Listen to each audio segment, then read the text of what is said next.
Rally में पहुंचे कांग्रेस के प्रदेश अध्यक्ष ने भाजपा नेताओं पर विवादित टिप्पणी कर बेशरम कह डाला। साथ ही अपनी ही पार्टी के टिकटार्थियों द्वारा मंच पर अव्यवस्था पर भी भड़के। इस दौरान उदय भान ने भाजपा सरकार पर झूठ बोलने, जुल्म करने और चुनाव को देख धोखा देने की भी आरोप लगाए। रविवार शाम को भिवानी में कांग्रेस की जिला स्तरीय रैली का आयोजन किया गया। रैली में पूर्व सीएम भूपेंद्र सिंह हुड्डा और प्रदेश अध्यक्ष उदय भान मुख्य रूप से पहुंचे। इस दौरान किरण चौधरी के भाजपा में आने से नाराज भाजपा नेत्री और जिला परिषद की चेयरपर्सन अनीता मलिक सहित कई लोगों ने कांग्रेस का दामन थामा। इस दौरान प्रदेश अध्यक्ष उदय भान ने अपने संबोधन में कहा कि अपने जोश को 3 महीने कम न होने देना, ये परीक्षा की घड़ी है। उन्होंने आरोप लगाया कि भाजपा ने किसान और मजदूरों को झूठे सपने दिखाए, लोगों को रोजगार, मकान देने और महंगाई कम करने के जुमले दिए। भाजपा सरकार में किसानों और पहलवानों के साथ अन्याय हुआ। वहीं शिक्षा और रोजगार को लेकर कहा कि भाजपा सरकार ने 4,800 स्कूल मर्ज कर दिए, 25,000 शिक्षकों के पद खाली है। 3 महीने बिल्कुल आराम के नहीं है। ये 3 महीने आपको एक एक बूथ पर बिल्कुल किला बना करके पूरे बूथ को कब्जा करके रखना है, अपने बूथ से जिताना है। और जो आज जो जोश और उत्साह जो देखने को मिल रहा है मीटिंग में, इस जोश और उत्साह को कम नहीं होने देना है। अगले 3 महीने तक इसमें निरंतर बढ़ोतरी करनी है।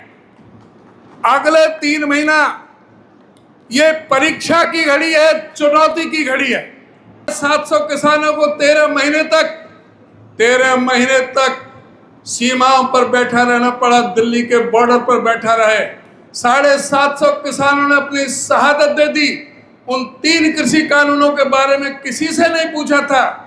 और उसके बाद हमारी महिला पहलवानों के साथ जिस तरह से इन्होंने व्यवहार किया, उसके सजा हमारे प्रदेश के लोगों ने इनको दी है। अब इस प्रदेश के चुनाव में आपने इन लोगों से पूछना है कि हरियाणा प्रदेश बेरोजगारी में नंबर 1 हिंदुस्तान के अंदर क्यों है, महंगाई के अंदर नंबर 1 पर क्यों है, या अर्थव्यवस्था क्यों डामाडोल हो गई।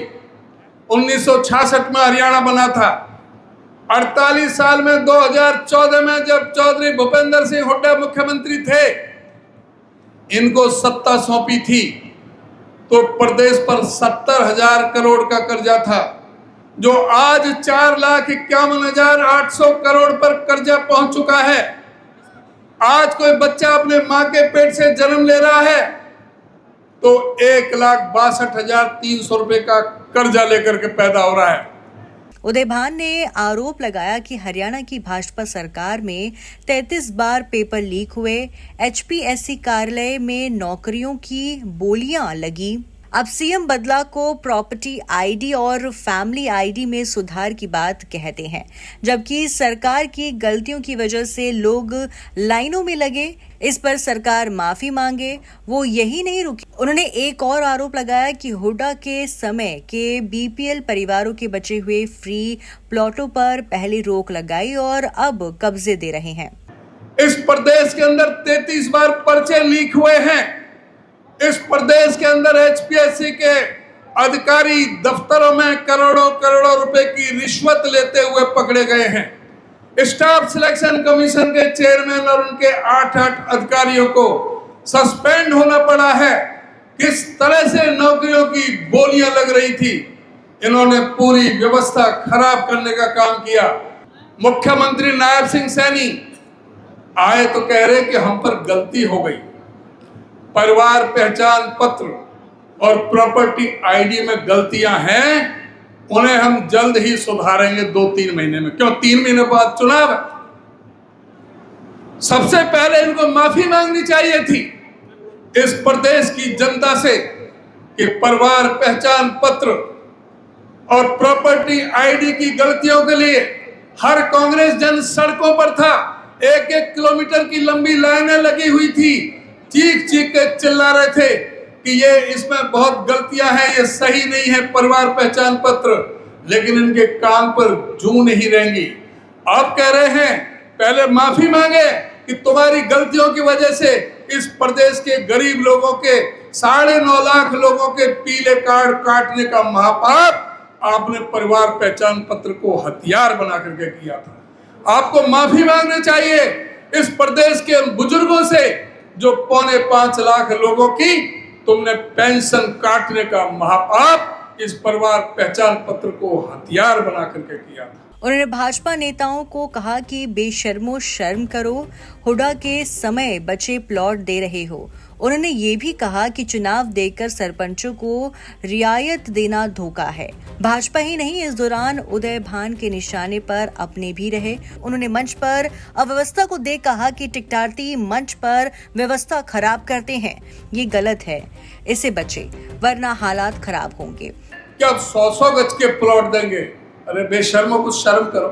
चौधरी भूपेंद्र सिंह हुड्डा को 7 लाख प्लॉट देने थे, उन्होंने 3,92,000 प्लॉट दे चुके थे। 7-8 हजार जो प्लॉट पाइपलाइन में थे, तुमने आते ही उन पर रोक लगा दी। उन गरीब लोगों की गर्दन पर छुरी चलाने का काम किया।